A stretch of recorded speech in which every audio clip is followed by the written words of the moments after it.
vídeo eu vou te explicar por que o tratamento da dor se torna confuso para fisioterapeutas. E essa confusão acaba impedindo a clareza do paciente na hora da consulta. Veja bem, durante a nossa formação profissional, a gente aprende uma linha de raciocínio muito clara, que é a linha de raciocínio cinesiopatológica. Isto é, não sei se, talvez você já tenha passado por isso, talvez não, mas eu passei por isso, então é importante que eu compartilhe com você. Na lata, dor quem doer.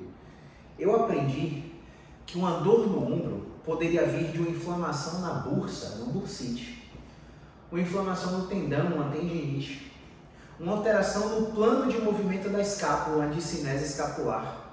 Eu aprendi que biomecanicamente para o braço levantar, a clavícula tinha que rodar para frente e para cima. Eu aprendi que para o braço levantar, a escápula teria que fazer a upward rotation, a rotação para cima. Eu aprendi que para o braço fazer a adução horizontal, a escápula tinha que fazer a rotação interna. E isso, por muitos anos, triou a minha linha de raciocínio clínico em biomecânica. E eu comecei a perceber que os pacientes que tinham dor há mais de 3 meses, os pacientes que tinham dores crônicas, não respondiam nessa abordagem cinesiopatológica, muito menos na patoanatômica que os médicos passam anti-inflamatórios para essas tendinopatias, para essas bursites, para essas síndromes do impacto. Os ombros dos meus pacientes não melhoravam com esses dois paradigmas. Quando eu comecei a abordar de uma forma biopsicossocial, quando eu excluí o raciocínio de cadeia lesionais que escolas de terapia manual me ensinaram, que existe um ligamento no fígado que vai para o ombro e o fígado em sobrecarga geraria dor no ombro e eu tinha que liberar a víscera. Tudo isso fazia muito sentido numa relação de trilhos anatômicos, numa relação anátomo-visceral, mas na hora do desfecho clínico do meu paciente, o meu paciente sempre dependia de mim para melhorar. E por muito tempo, sem saber, eu ficava tratando pacientes por tentativa e erro. Não sabia o prognóstico daquela dor no ombro, daquela dor no pescoço, daquela dor na coluna. E ficava vendendo sessões aleatórias para os meus pacientes. Não sei se você já passou por isso. Uma outra coisa que é muito importante salientar, por que fica confuso o tratamento da dor, é que, por exemplo, mulheres depois da gravidez, algumas evoluem com diástase abdominal. Diástase abdominal vai fazer Low Pressure Fitness, o LPF, muita ativação profunda, muito treinamento do core para tentar fechar a diástase. Existe uma abordagem cirúrgica, salvo engano, mas existem exercícios que conseguem diminuir o grau da diástase. E aí, do nada, essa paciente começa a ter dor lombar e a gente sabe que quanto mais ativação abdominal no paciente com dor lombar, por mais tempo esse paciente vai ter dor lombar. Que na dor lombar, os pacientes já têm uma atividade da musculatura muito grande que se ele ficar fazendo pilates, fortalecimento do core na academia, com personal, o powerhouse no pilates, low pressure fitness para ficar com a barriga negativa, enfim, diversos objetivos, ele vai perpetuar o quadro de dor. Então eu aprendi tudo isso do core training, mas quando eu comecei a ver as pesquisas científicas que pegavam indivíduos sem dor e indivíduos com dor, nos indivíduos com dor a atividade muscular já era maior e precisava desativar aquela musculatura. Os eretores do tronco estavam muito ativados nessa população, então a gente tinha que relaxar a postura. Eu aprendi que o RPG, a reestruturação postural global, a reeducação postural global, tem vários métodos, né, de RPG, Mazzoli Zapparoli, RPG Suchar, método CAV, método X, método de centralização integrada, enfim, tudo nomenclatura para te vender a mesma porcaria. Caio, você está dizendo que RPG é uma porcaria? Para o meu paciente com dor crônica para o seu paciente que não tem dor e quer uma melhora estética na postura, maravilhoso RPG, beleza? Então, por exemplo, osteopatia é uma porcaria para o paciente que não é o prego para o martelo da osteopatia, né? Mackenzie é uma porcaria para o prego que não é martelo do Mackenzie. Acupuntura é uma porcaria para o prego que não é martelo da acupuntura. Cada recurso tem sua indicação para que ele não seja usado como lixo, usado no vento. Então eu gosto de ser muito incisivo quanto a isso, porque muitas vezes as pessoas acham que é uma falta de respeito com a técnica, mas não é. Na verdade, é uma chamada para os profissionais que aplicam a técnica em quem não tem indicação, fazendo com que o paciente perceba que aquela técnica não funciona para ele. E assim ele desvaloriza uma profissão inteira. Quantos pacientes não disseram para você que fisioterapia não funciona? Por quê? Porque vai para um ambulatório com 50 pessoas fazer choquinho, alongamento, balanço proprioceptivo, cama elástica, fortalecimentos aleatórios, e eles acabam não melhorando, não é verdade? Então aí o rótulo da fisioterapia não funcionar é disseminado pela população. E aí quando aparece um profissional fora da curva, que cobre R$350, R$400 por consulta, que diabo de fisioterapia cara é essa? Fisioterapia não vale isso tudo não, porque a ideia que a pessoa tem é que a fisioterapia é bola suíça e alongamento, quando na verdade a gente sabe que não é. Então uma outra coisa muito interessante, eu aprendi que biomecanicamente para uma vértebra inclinada ela tem que rodar o oposto na coluna, não é mesmo? Só que o que eu fui percebendo? Eu fui percebendo que respeitar essa biomecânica na coluna para tratar dor de coluna começou a não funcionar nos meus pacientes com dor crônica. Eu comecei a perceber que existiam algumas posições, alguns movimentos que faziam aquela dor melhorar e que esses movimentos não necessariamente respeitavam a biomecânica. Muitas vezes o paciente chegava para mim com uma dor na lombar, uma dor na cervical, e o médico dizia: está inflamado. Ora, se está inflamado, a dor é constante, a dor é noturna, não tem variabilidade, a dor não passa com repouso e ela só agrava com o movimento. E a gente começa a colocar movimento no paciente, o paciente começa a melhorar. Ou seja, não era inflamação. Eu aprendi que fascite plantar era inflamação. Quando eu vi nas pesquisas científicas por análise anatomistológica, microscópica, não tinha mediadores inflamatórios nos tecidos de pacientes com fascite plantar diagnosticado. Ou seja, uma patologia que diziam ser inflamatória, aparentemente, por microscopia, não é inflamatória. Muitas fascites plantares e esporões de calcânio, a gente começou a resolver com movimentos no tornozelo, com movimentos na coluna, porque o nervo da coluna vai até o pé, então seu joelho pode estar doendo, seu quadril pode estar doendo, seu tornozelo pode estar doendo, mas enquanto o seu tratamento não for para a coluna, você não vai melhorar do membro inferior, assim como os braços. Os braços doem porque sua cervical é rígida. Você tenta olhar para cima e não consegue.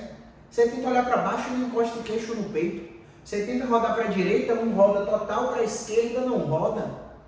Seu pescoço está rígido, mas seu pescoço não tem dor. Já que o pescoço não tem dor, para você sua coluna não tem problema, mas o braço dói. O braço está com tendinite, o braço está inflamado. Enquanto você não desbloquear sua cervical com exercício, fica querendo acupuntura, fica querendo terapia manual, fica querendo tratamento passivo, que você só deita na maca e recebe um tratamento, choquinho, alongamento, calorzinho, você não vai melhorar nunca, paciente. Mas nunca que você vai melhorar. Então, isso torna uma confusão muito grande na cabeça dos pacientes. Porque o médico diz que está inflamado, o fisioterapeuta avalia e não tem inflamação. O médico diz que a hernia de disco não pode impacto, você bota impacto na reabilitação e o paciente melhora. O médico diz que o vovozinho com artrose não pode agachar, vai cagar como? É só isso que eu pergunto. Então, se o profissional, e isso não acontece só com médicos não, tá? Fisioterapeutas também falam essas atrocidades para pacientes. Então, eu quero te falar o seguinte, essa confusão só vai acabar quando nós falarmos uma linguagem única, uma linguagem científica, a linguagem da prática baseada em evidência. Eu postei alguns vídeos no feed do Instagram, no feed do YouTube, nos stories, discorrendo a respeito de alguns artigos científicos sobre cirurgia para dor crônica. Eu espero que você clique abaixo e veja esses vídeos, porque eu te mostro exatamente como eu faço para buscar informação científica. Porque quando eu tenho que tomar uma decisão no tratamento da dor dos meus pacientes, por exemplo, o paciente chegou com o diagnóstico de síndrome do impacto no ombro, e aí eu avalio o ombro dele, ele não responde ao movimento, e aí eu começo a testar o ombro dele, ele começa a agravar, e aí eu mando esse paciente para o médico faz uma ressonância, a ressonância acha um acrômio tipo 3 ganchoso. Esse acrômio ganchoso vai fazer um teto acima do húmero e esse teto vai diminuir a pressão, vai aumentar a pressão subacromial e essa pressão subacromial aumentada provavelmente vai estressar o tendão. Então esse paciente provavelmente não responde ao tratamento fisioterapêutico porque ele tem um diagnóstico de articulação estruturalmente comprometida. Eu quero fazer uma pausa nesse vídeo para falar para você o seguinte.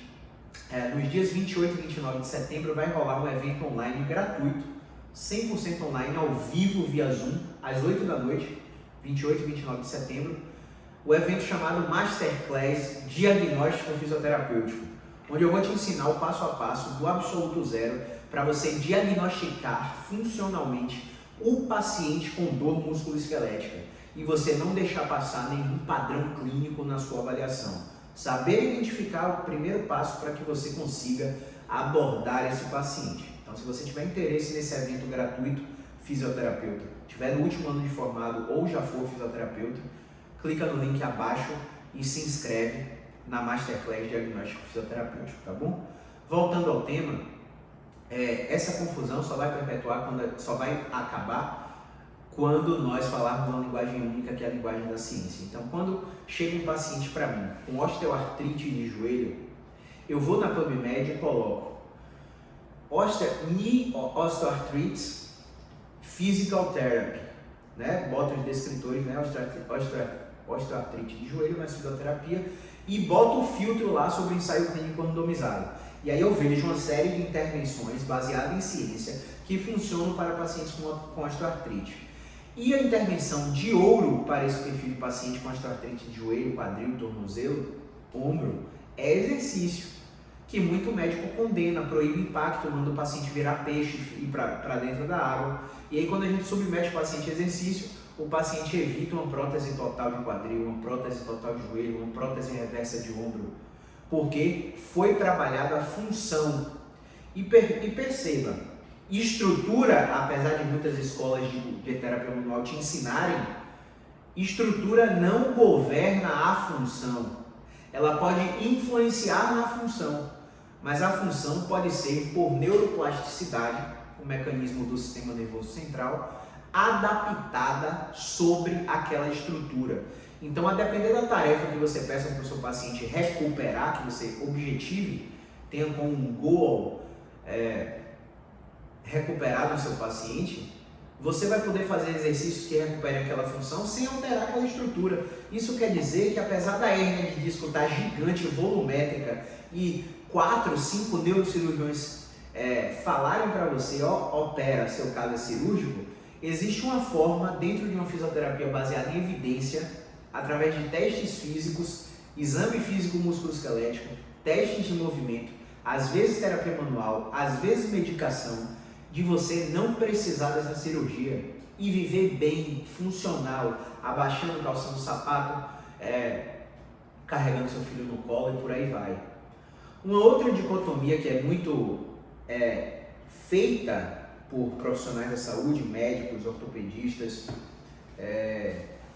fisioterapeutas, RPGistas, fisioterapeutas de pilates, fisioterapeutas que não trabalham baseado em evidência, no geral, e aí reitero, não é uma crítica contra o RPG ou contra o pilates, é uma crítica construtiva para você profissional que está na zona do conforto e não está se atualizando, beleza? Amo pilates, adoro RPG, tenho nas minhas formações, mas só uso quando é indicado, beleza? Então deixa eu pegar o meu rascunho aqui só para você ter uma ideia do que eu ouvi de um paciente hoje. O paciente estava na chácara no meio da pandemia, começou a carregar as pedras, fazer trilha para a casa do cachorro, fazer trilha para a casa central, fazer trilha para o jardim com as pedras, super funcional.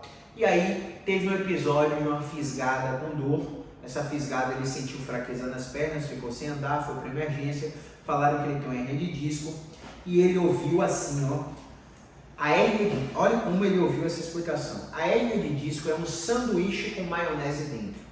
O que você fez foi apertar o sanduíche e a maionese esparramou fora do pão.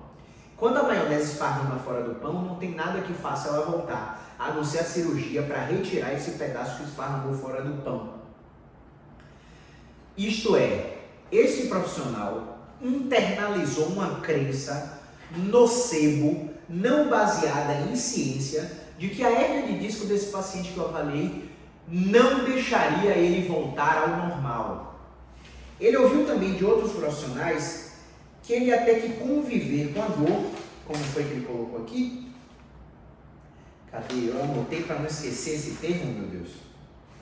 Ele ouviu aqui que ele ia ter que conviver com a dor, porque isso não ia voltar ao normal, que ele não ia precisar fazer cirurgia, porque a cirurgia era arriscada, mas que ele estava linchado, com a coluna linchada.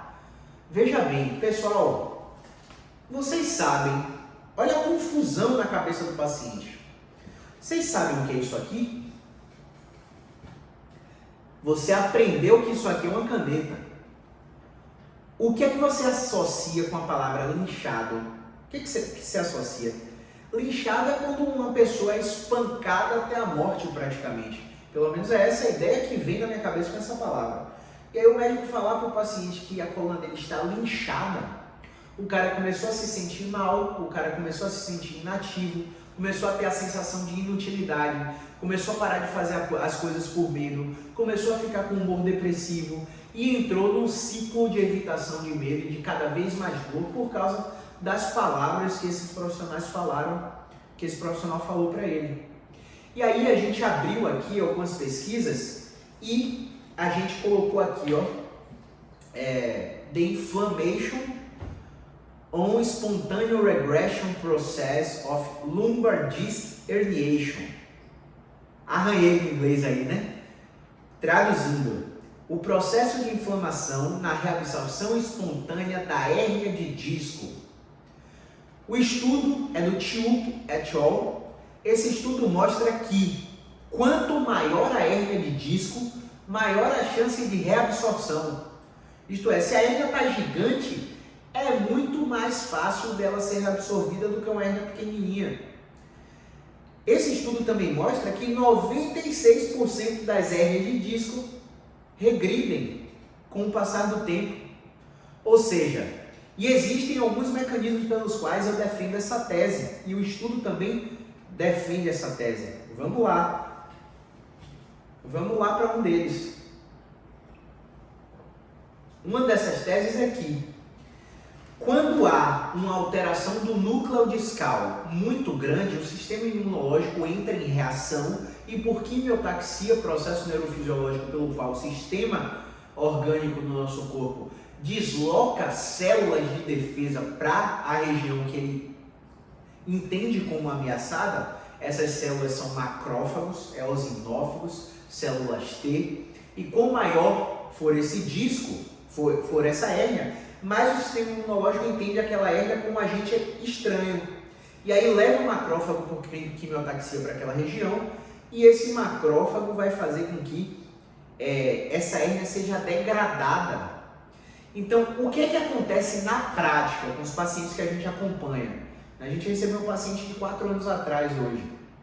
E há 4 anos atrás, ela fez uma ressonância, depois de uma crise de dor no ombro, ela fez uma ressonância do ombro, da cervical, da torácica e da lombar. Eu não sei por que diabo o médico pediu as 4 ressonâncias, mas o fato é que ele pediu. E depois que ela voltou com o resultado dessa hérnia, o médico falou, sua coluna está com uma coluna de 80 anos, você tem 15 hérnias de disco. Naquele ano eu analisei a imagem e na verdade eram 3 hérnias de disco e alguns abaulamentos e protusões, que são coisas completamente diferentes. E ter hérnia não quer dizer ter dor. Só que depois dessa informação, o paciente entrou no ciclo de medo, evitação, desespero, desesperança, ansiedade, né? Sem projeção futura benéfica para o problema dela. Porque se com 35 anos ela já estava assim, quiçá, né? Com 60. Olha quantos pensamentos passam na cabeça da paciente. Será que meu filho vai cuidar de mim? Será que eu vou ficar independente ou vou precisar de uma cuidadora? Né? Olha quantas preocupações. Você acha que isso interfere no sono da paciente? E se o sono é o maior anti-inflamatório, o maior normalizador do sistema nervoso que a gente conhece, está desregulado, você acha que essa paciente vai ter um alarme muito forte ou muito fraco para a dor? Vai ter um alarme muito forte. É como se um mosquito entrasse na janela da casa e o alarme da casa disparasse. porque o alarme está muito sensível por causa dessas informações negativas que ela recebeu. Mas o fato é o seguinte, quando essa paciente voltou, ela teve uma crise do cervical e repetiu a ressonância da cervical. E ela trouxe a ressonância de 4 anos atrás e a ressonância da cervical. E eu perguntei para ela, vem cá, você acha que a crise de 4 anos atrás foi pior do que a crise de agora? Ela, Caio, essa crise está muito pior. Eu falei, olha só, na ressonância de 4 anos atrás, sua hérnia estava muito maior do que agora. Agora você tem uma hérnia, mas olha o contato que ela está fazendo na raiz do nervo. E aí ela, nossa, verdade, a minha dor está pior e a minha hérnia está menor. Eu falei, olha, isso só leva a crer que a sua dor não é por causa da hérnia, porque se fosse aquela crise de 4 anos atrás, teria ter sido pior porque sua hérnia estava grande. E eu mostrei essa pesquisa para ela e ela entendeu o processo de regressão natural das hérnias. Então, quando alguém fala que é o modelo maionese no sanduíche, maionese esparramada, né? Ou um modelo de uma gelatina que você espreme e o núcleo da gelatina sai, o paciente fica associando o corpo dele com defeito e ele começa a se proteger involuntariamente de tudo que é movimento e ele começa a se comportar como um robozinho. Isso aumenta o nível de rigidez e faz o paciente ter mais dor. Olha que louco! Então, para o paciente chegar aqui, depois de ter vindo do Sírio-Libanês, do Sara Kubitschek, do Albert Einstein, né, do Aliança, do São Rafael, onde ele passou por vários profissionais renomados, porque está dentro de um hospital desse, o profissional tem que ter algum gabarito, tem que saber o que está falando. E aí chegar para um doido de jaleco rosa, com um sorriso amarelado e o narigão falar para ele que não tem nada a ver com a hernia de disco, é conflitante. É muito confuso. Então eu sempre falo para os meus pacientes, olha, a clareza só vai vir se você pelo menos entrar numa fase de contemplação. Você reconhece que precisa de ajuda, por isso você está aqui. Você já passou por todos esses profissionais e parece não estar satisfeito com o resultado que você teve até aqui. Por isso você está pedindo a minha opinião. Eu não peço para que você acredite no que eu estou falando. Eu peço para que você teste o que eu estou falando. Se der certo, você continua comigo. Se não der certo, você pode seguir a orientação dos outros profissionais. Mas eu não posso falar para você que eu concordo com eles. Porque eu estou te testando aqui, por um acaso. Ele fez esse teste com você? Avaliação dos reflexos. Não, ele não fez. Ele deitou e colocou sua perna reta? Ela elevou sua perna reta? Não, ele não fez isso não. E o que ele fez? Não, ele só me pediu para andar na ponta do pé, que é um de vários testes que a gente tem que fazer, e anotou minha história, prescreveu a ressonância e passou um remédio. Eu falei, ele não fez o exame físico completo em você. Porque o exame físico completo é isso aqui que você acabou de passar. E dessas coisas que eu acabei de fazer em você, você só fez uma coisa com esses profissionais. Gente, infelizmente, a maioria dos médicos são treinados para identificar doença, lesão e inflamação. E, cara, não é infelizmente não, é felizmente, porque eu não sou treinado para identificar isso. E pode ser que você tenha uma doença, uma lesão, inflamação e precise de um médico e não de mim. A bandeira que eu estou levantando aqui é que muitos problemas de dor musculoesquelética não são por doença, lesão, inflamação. Então, o primeiro profissional que você teria que procurar não é o médico, seria um fisioterapeuta. Lá nos Estados Unidos, Nova Zelândia, alguns estados dos Estados Unidos, Austrália, Canadá, o fisioterapeuta ele está na emergência ortopédica. Por quê? Porque ele é melhor que o ortopedista? Claro que não, ninguém é melhor que ninguém. É porque o sistema cobra menos quando o fisioterapeuta vê o paciente primeiro. Porque quando o cara chega na emergência e é feita a triagem com o fisioterapeuta, assim como você vai hoje aqui no hospital e a triagem é feita por um enfermeiro para depois ir para o médico, para você ter sua classificação de risco de urgência, lá os fisioterapeutas abordam essa triagem ortopédica. E quando eles testam o paciente em crise que está na emergência e o paciente responde ao movimento, o paciente volta para casa melhor e sem remédio. Entende? E sabe o que é maravilhoso nisso? Porque quando ele não responde ao movimento, o fisioterapeuta sabe identificar que a necessidade do cara é do ortopedista. Então ele passa pela triagem, vai para o especialista em ortopedia, toma medicação, toma infiltração, faz ressonância magnética mesmo e depois faz a reabilitação. Só que esse caminho mais longo aí é a minoria dos casos. A maioria dos dos casos, 97% dos casos, melhoram com fisioterapia e outras abordagens, como exercício com personal trainer, como terapia cognitivo-comportamental com psicólogo, né? Se é o caso da dor for ATM, com um especialista em ATM, odontologista, cirurgião dentista, né? Que a gente também trabalha junto com muitos dentistas nos casos de dores orofaciais. Então, essa confusão, pessoal, para finalizar esse vídeo, só vai acabar quando você, fisioterapeuta, aprender prática baseada em evidência. Quando você, médico, dentista, psicólogo, lidar com prática baseada em evidência. Só submeter os nossos pacientes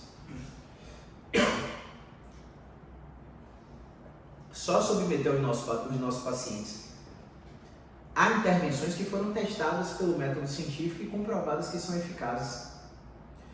Então eu vejo, por exemplo, o paciente falar que o paciente me contar que foi num fisioterapeuta e o fisioterapeuta falou para ele: não, você não tem nada mecânico não, também não é psicológico não, acho que sua imunidade está baixa, vamos aplicar ozonioterapia retal, porque o ozônio vai melhorar o sistema imunológico. E já tem portarias, pesquisas mostrando, ensaios clínicos randomizados, que o ozônio não serve para dor. Portarias mostrando que o ozônio só funciona cientificamente para dentística. Muitos profissionais ainda aplicam kinesiotape. Kinesiotape serve para enrolar cabo de raquete para você jogar tênis. Kinesiotape não funciona para estabilidade articular, não funciona para dor, não funciona para melhora da função.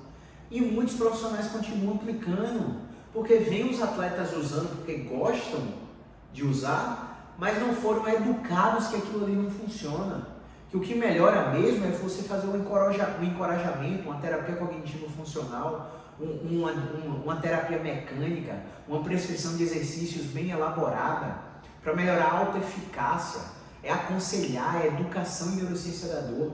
O que melhora é isso, segundo as evidências científicas. Raramente uma terapia manual. Então, quando o Phelps caiu com aquelas ventosas nas Olimpíadas retrasadas, eu acho, ventosa explodiu, mas explodiu de uma forma que era um curso em cada esquina. Até hoje muita gente faz ventosa. Tá errado? Não tá errado. O que tá errado é vender essas coisas para dor, sabendo que elas não funcionam para dor.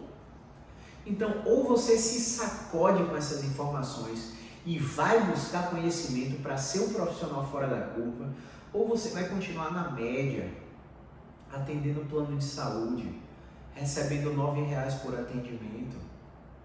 Você vai continuar assalariado, nunca vai viver de consultório, de atendimento domiciliar, ter sua própria clínica, porque você vai ficar limitado pelo resultado, e aí você vai dizer que fisioterapia não funciona. Aí o paciente que foi em você vai falar que fisioterapia não funciona, porque você não tem acesso à informação. Muitos profissionais falam comigo no direct: Caio, que curso você recomenda fazer? Nenhum, cara. Caio, mas você fez curso XYZ.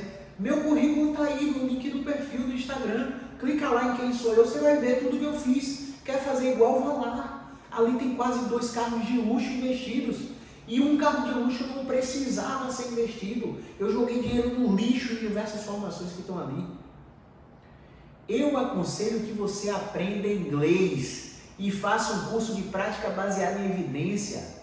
Tem vários cursos no mercado, tem o do José Alencar, tem o do Luiz Cláudio Corrêa, tem o do Leonardo Costa. Leia o livro de Medicina Baseada em Evidências da editora Sanar. Leia o livro do Rob Herbert, de Evidence-Based Practice. Né? Busque conhecimento, porque se você souber prática baseada em evidência em inglês, você não fica refém de ninguém. Aí você tá aí com R$4.000 na mão porque comprou um iPhone, tá com um iPhone de 4 pau na mão, mas não tem 90 conto para fazer um curso online, um WhatsApp online, né? Mas não tem 2.000 conto para pagar um curso online de inglês, Mário Vergara, André Fogaça, né? Que os caras com um método revolucionário ensinam você a traduzir inglês, a falar inglês super rápido, né? Então tudo é prioridade na sua vida, então se sacuda. Pare com essa história de que eu tinha que ser médico, porque médico é reconhecido. Que bom que você pensa assim. E que bom que os médicos são reconhecidos. Mas hoje, com o resultado que eu tenho, que muitos fisioterapeutas que eu conheço têm, a gente não queria ser médico, mas nem de jeito nenhum. Porque a gente é muito reconhecido, é muito valorizado. E se eu posso, você também pode. E gente, isso aqui não é um vídeo motivacional, um vídeo para te encorajar, um vídeo de coaching. Isso aqui é vida real. Eu atendo 5 a 7 pacientes todos os dias. Já houve épocas que eu atendi 10 a 14 pacientes todos os dias, de segunda a sexta. São mais de 6.400 pacientes atendidos em 8 anos. Alguma experiência eu tenho que ter. Algum resultado eu tenho que ter gerado. Então a gente precisa acabar com essa confusão no tratamento da dor. Quando o paciente tem dor, ele é uma população especial que precisa de intervenções específicas. Quando o paciente não tem dor, o paciente é seu, é negociável, você faz tudo que você quiser com ele, contanto que manter ele ativo. Mas a partir do momento que, minha lombar doeu, minha cervical doeu, meu ombro doeu, muda tudo, para de ser treinamento e passa a ser tratamento. Então eu espero ter esclarecido alguns pontos com esse vídeo. Se você ficou com alguma dúvida, deixa aqui nos comentários, compartilha com o máximo de pessoas que você acha que precisam saber dessas informações para não ficarem confusos no tratamento da sua dor. Tá? Clica no compartilhar, envia para os seus grupos de WhatsApp, para o grupo da família. Com certeza essa informação vai ajudar alguém. E sua ação é mínima. É apenas um clique no gostei para o YouTube compartilhar mais. É apenas um clique no compartilhar e você pode estar tirando algum paciente de uma cirurgia. E, gente, é engraçado porque a gente já teve casos de pacientes que estavam fazendo leg press, né, na academia, e durante o leg eles travaram a coluna. É uma crise comum que muita chance de se autorresolver em 6 semanas, 8 semanas, mas esse paciente infelizmente passou por um serviço de emergência que fez uma ressonância. A ressonância achou uma hérnia gigante que não foi feita durante o leg press, a hérnia já estava ali, tá? E submeteram ele a uma cirurgia, ele complicou na cirurgia, teve uma sepse e veio a óbito. Quer dizer que pode ser o seu caso? Não. Quem é meu paciente sabe que eu sou franco desde a primeira sessão e eu falo para os pacientes que são candidatos à cirurgia desde o início. Olha, mesmo que você faça o tratamento, existe essa pequena porcentagem de chance de você precisar de um bloqueio e de talvez você precisar de cirurgia. Você está ciente disso? Caso você falhe no meu tratamento e vá para a cirurgia, ou caso eu identifique já na consulta que seu caso não é para o meu tratamento e te indique para a cirurgia, eu encorajo você a fazer a cirurgia. Porque essas atrocidades que acontecem na cirurgia acontecem porque as cirurgias são feitas de formas indiscriminadas. Então, a gente estava falando de um artigo ontem do Ian Harris, que é um cirurgião muito famoso, pesquisador. Ele mostrou num artigo que ele questionou a evidência, né, da cirurgia para dor crônica musculoesquelética de ombro, de clavícula, de síndrome do túnel do carpo, de menisco no joelho, de estenose lombar, de hernia de disco lombar. E ele mostrou que apenas 14% das cirurgias tinham resultado. 14% das cirurgias que foram indicadas tiveram sucesso comparado ao tratamento conservador. 86% não tinham indicação, 86% melhoravam no tratamento conservador. Então, quando você faz uma linha científica de tratamento, onde você faz a fisioterapia primeiro, na fisioterapia ele já te indica o médico, o anestesista que vai fazer o bloqueio. O bloqueio começa a te dar mais melhora junto com a fisioterapia e você sai da cirurgia, é uma coisa.